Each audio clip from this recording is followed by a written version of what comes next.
bersamamu.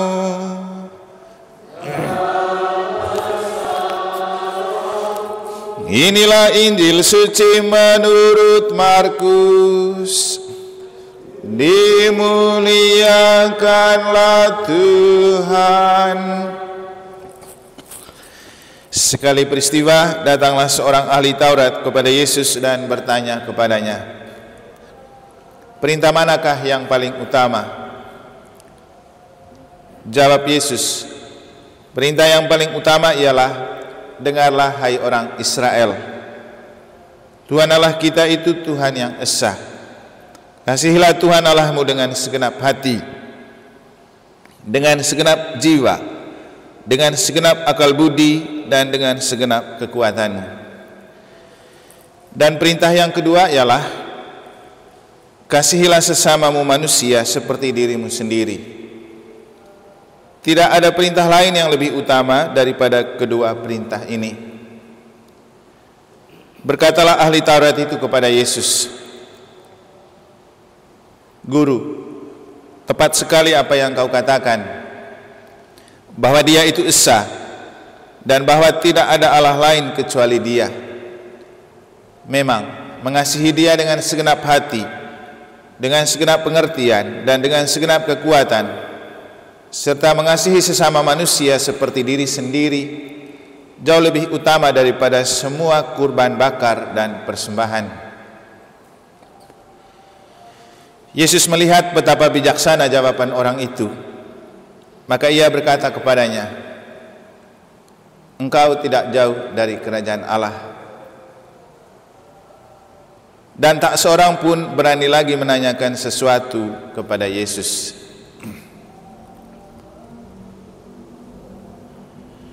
Demikianlah sabda Tuhan. Terpujilah Kristus.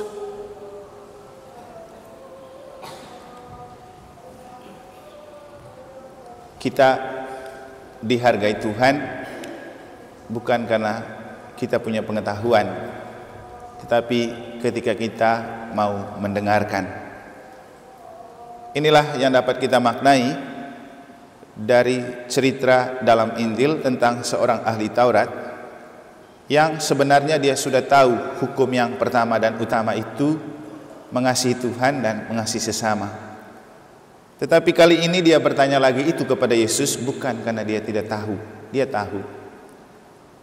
Hal ini terbukti dari ketika Yesus memberikan jawaban, dia langsung mengatakan, "Tepat sekali jawabanmu, Guru." Bagaimana dia tahu jawaban itu tepat kalau dia tidak tahu? Sama dengan guru-guru memberikan soal kepada murid bukan karena dia tidak tahu, tapi dia sudah tahu, tapi dia tanya hanya untuk menguji. Nah, yang paling penting untuk kita maknai dari sini adalah ketika seorang ahli Taurat mengatakan Yesus tepat sekali jawabanmu dengan penjelasan-penjelasan tambahan, Yesus bilang apa? Engkau tidak jauh dari kerajaan Allah.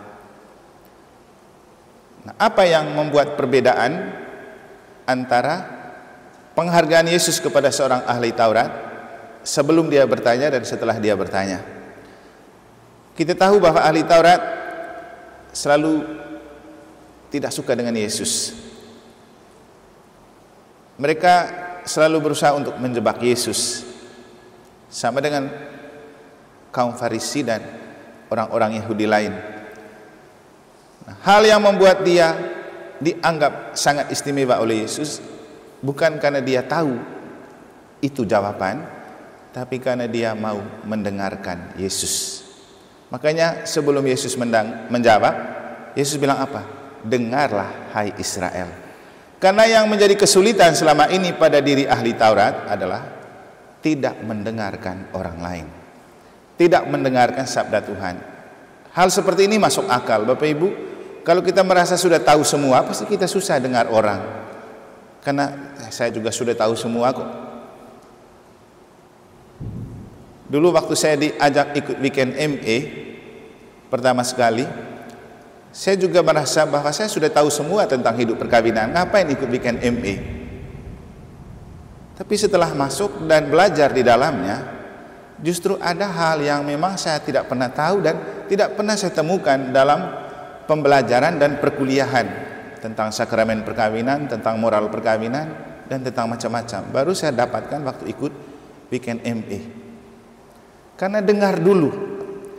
Jadi Bapak Ibu, kita selamat dan dihargai Tuhan bukan hanya karena kita punya pengetahuan, tapi karena kita setia mendengarkan.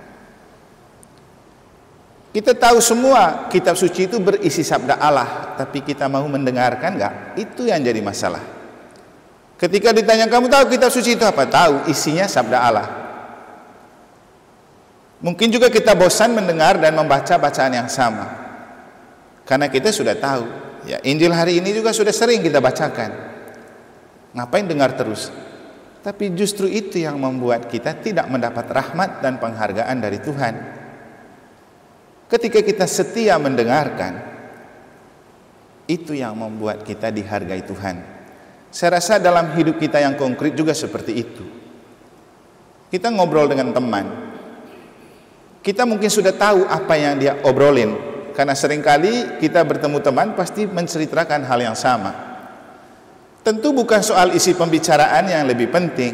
Ketika kita rela mendengarkan dia dengan penuh perhatian, itu adalah keselamatan. Dia puas dan dia bahagia. Akhirnya dia sering ngobrol dengan kita karena dia merasa bahwa dia dihargai kalau dia berbicara. Nah, inilah kesulitan utama dalam hidup kita, mendengarkan. Dan waktu ikut MA itulah baru saya tahu ternyata mendengarkan yang terbaik adalah mendengarkan dengan telinga hati.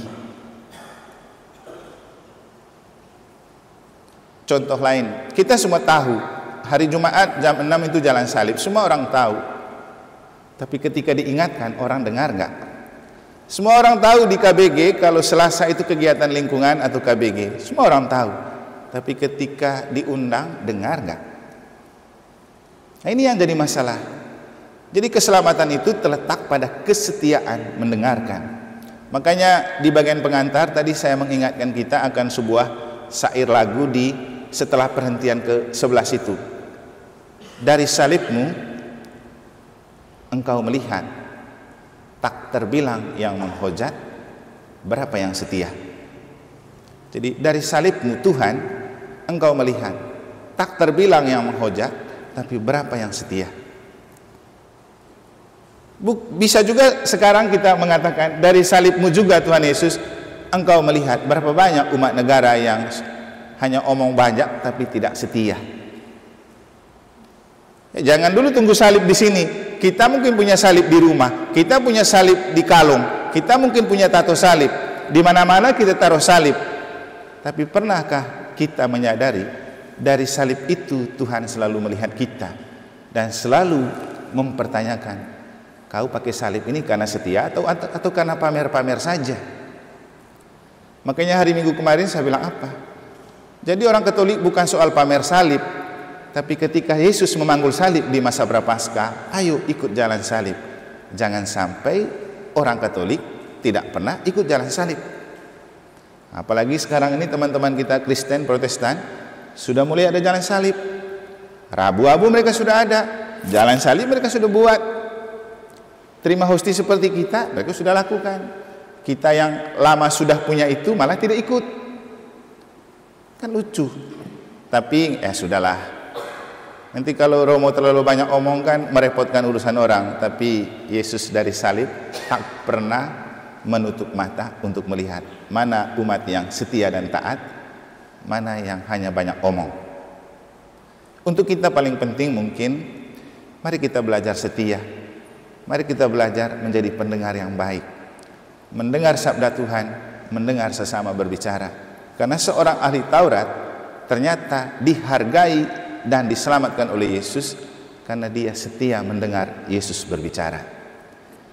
Kesetiaan mendengar hal penting yang perlu kita bangun di dalam diri kita. Mendengar Tuhan berbicara, mendengar sesama berbicara, mendengar orang lain berbicara, juga mendengar alam ini berbicara. Pertobatan paling penting bukan soal seberapa banyak dosa kita, seberapa banyak kita mengakui dosa. Bukan itu inti dari pertobatan. Karena pertobatan paling penting kita mau terbuka hati untuk kembali mendengar Tuhan. Dalam bacaan pertama melalui kitab Nabi Hosea, Tuhan berfirman. Dia bilang kepada umat Israel bagaimana? Bertobatlah hai Israel kepada Tuhan Allahmu, sebab engkau telah tergelincir karena kesalahanmu. Artinya apa? Tuhan tahu mereka sudah bersalah. Makanya Tuhan bilang, bertobatlah, datang. Kita juga Bapak Ibu, Tuhan tahu kita berdosa. Apanya yang membuat kita sembunyi dengan Tuhan? Jadi seberapa banyak dosa kita Tuhan tahu, tapi Tuhan tidak pernah mempersoalkan dosa-dosa itu. Tuhan hanya menunggu kapan kita mau kembali. Jadi masa tobat ini masa untuk kembali kepada Tuhan, karena kita sudah terlalu banyak berbuat dosa.